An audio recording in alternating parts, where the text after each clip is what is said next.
Okay, now let us start the light phase of photosynthesis. अभी भी मैंने तुमको जो ये बात बताई थी कि लाइट फेज वो के पार्ट है फोटोसिंथेसिस रिएक्शन का जिसमें लाइट की ज़रूरत है, इसीलिए हमने इसको लाइट डिपेंडेंट फेज बोला है। इसको फोटोकेमिकल फेज भी कहते हैं क्योंकि यहाँ पर लाइट की ज़रूरत है, साथ में केमिकल एनर्जी बन रही है एटीपी के फॉर्म में। That is why this is known as photochemical phase. And second one is dark phase or dark reaction, that is light independent phase, means it is not occurring in means it is not requiring light। इसका अभी मैंने तुम लोग को जो बताया था उसको अच्छे से दिमाग में रखिएगा कि इस रिएक्शन में लाइट की ज़रूरत नहीं होती और यहाँ पर लाइट की ज़रूरत होती है। अब चलिए लाइट फेज को डिटेल में पढ़ते हैं। इसमें पहली बात क्या है कि लाइट फेज का मतलब हुआ कि absorption of light energy by chlorophyll. ये होता है कहाँ पर? क्लोरोप्लास्ट के ग्रहणा में। दूसरी बात, यहाँ पर लाइट एनर्जी जो है वो केमिकल एनर्जी में कन्वर्ट होती है और साथ में वाटर टूटता है और इसको बोलते हैं फोटोलिसिस। लिसिस का मतलब ब्रेकिंग, आप अच्छे से जानते हो, कई दफ़ा हम लोग इसको डिस्कस कर चुके हैं। और चूंकि ये लाइट की प्रेजेंस में टूट रहा है इसीलिए इस प्रोसेस को हम फोटोलिसिस बोलते हैं। तो यहाँ पर क्या हुआ कि पानी टूट करके ऑक्सीजन में कन्वर्ट होता है। फिर से समझो, पहला पार्ट क्या है? Conversion of light energy to chemical energy, जहाँ पर एटीपी का फॉर्मेशन, साथ में पानी का, वाटर का टूटना, ऑक्सीजन वहाँ पर मिलती है।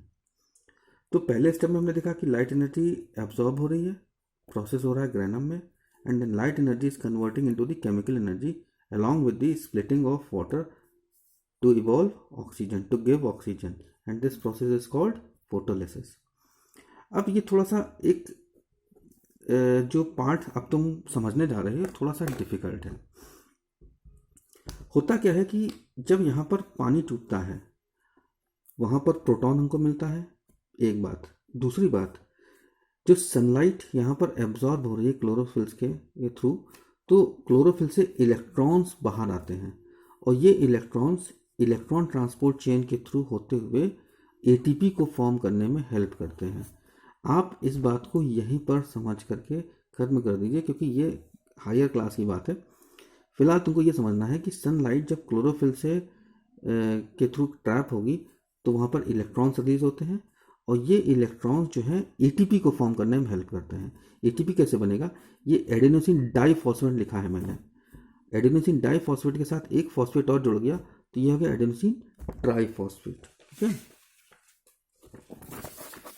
देखिए कैसे होता है। ये एडेनोसिन के साथ एक, दूसरा दो, ये है एडिनोसिन डाइफॉस्फेट। इसमें एक और फॉस्फेट जुड़ जाता है तो ये बना देता है एडिनोसिन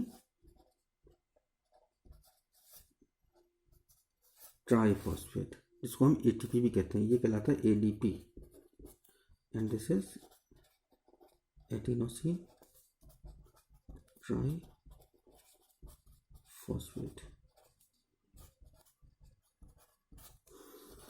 ओके, तो ये एनर्जी करेंसी है। ATP is what?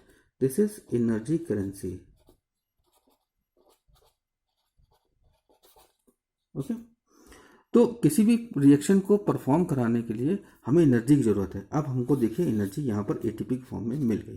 तो लाइट रिएक्शन का मेन पर्पस क्या है कि लाइट एनर्जी जो वहाँ पर सनलाइट के फॉर्म में आती है, क्लोरोफिल जिसको ट्रैप करता है, उसको यूजेबल फॉर्म में लाना।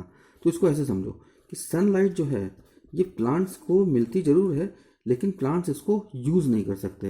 तो यूज़ करने के लिए इसको यूज़ करने लायक बनाना होगा और इसको कन्वर्ट करना होगा किसमें? एटीपी में। Now it is usable for plants. अब ये एटीपी जो बना है यही एटीपी डार्क रिएक्शन में जाकर के कार्बन डाइऑक्साइड को कार्बोहाइड्रेट्स में कन्वर्ट करने में हेल्प करेगा। ओके, तो देखिए ध्यान से, फिर से समझिए। आज हम यहीं तक डिस्कस करेंगे, इसके बाद हम नेक्स्ट क्लास में डिस्कस करेंगे। पहली बात, लाइट फेज में क्या हुई? Absorption of light energy by chlorophyll. यहाँ पर लाइट एनर्जी जो है वो एटीपी में कन्वर्ट होती है और साथ में वाटर की स्प्लिटिंग होती है।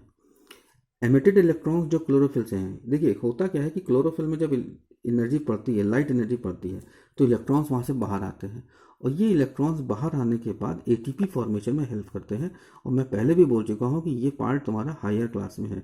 बस तुमको एक चीज़ याद रखनी है कि जब लाइट एनर्जी यहाँ पर आएगी तो ये एटीपी को फॉर्म करने में हेल्प करेगी। दूसरी बात, यहाँ पे वाटर की फोटोलिसिस होती है। फोटोलिसिस इसलिए हमने बोला क्योंकि ये जो है फोटोलिसिस का पार्ट, यहाँ पर वाटर के ऊपर जब सनलाइट पड़ेगी तो ये ऑक्सीजन को इवॉल्व कर देगा। तो ये पानी टूट रहा है ना, क्योंकि ये टूट रहा है तभी तो ऑक्सीजन यहाँ से बाहर आ रही है। That is why this process is known as what, photolysis. Okay, साथ में यहाँ पर एक चीज़ और बनती है, NADPH। It is again going to be discussed in your higher class, but still there are something that you need to understand. NADPH जो है इसको हम बोलते हैं nicotinamide adenine dinucleotide phosphate. अब होगा क्या कि जब पानी टूटेगा ऑक्सीजन रिलीज होगी, साथ में हाइड्रोजन भी रिलीज होता है और ये हाइड्रोजन ये NADP पकड़ लेता है।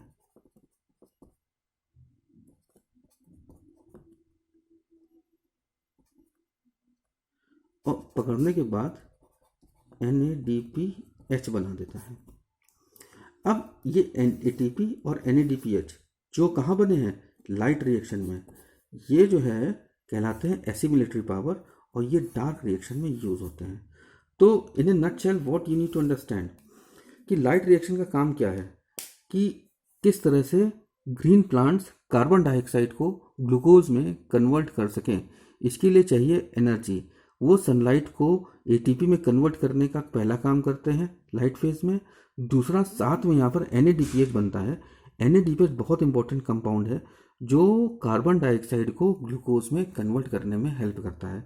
इस बात को हम और अच्छे से नेक्स्ट क्लास में पढ़ेंगे, साथ में डार्क रिएक्शन के बारे में बात करेंगे। I hope that you will understand whatever we have discussed today. Go through it, and it is obviously of little bit higher level, so you need to understand it very well.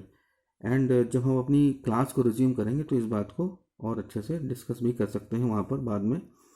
फ़िलहाल इसको अच्छे से पढ़िएगा और सभी से ये मेरा कहना है कि आप लोग अपने फीडबैक ज़रूर दें। ये मुझे ज़रूर बताएं कि कितना आपको समझ में आ रहा है, जिससे कि मैं और बेहतर कर सकूं अपने इस जो भी मैं कर पा रहा हूं।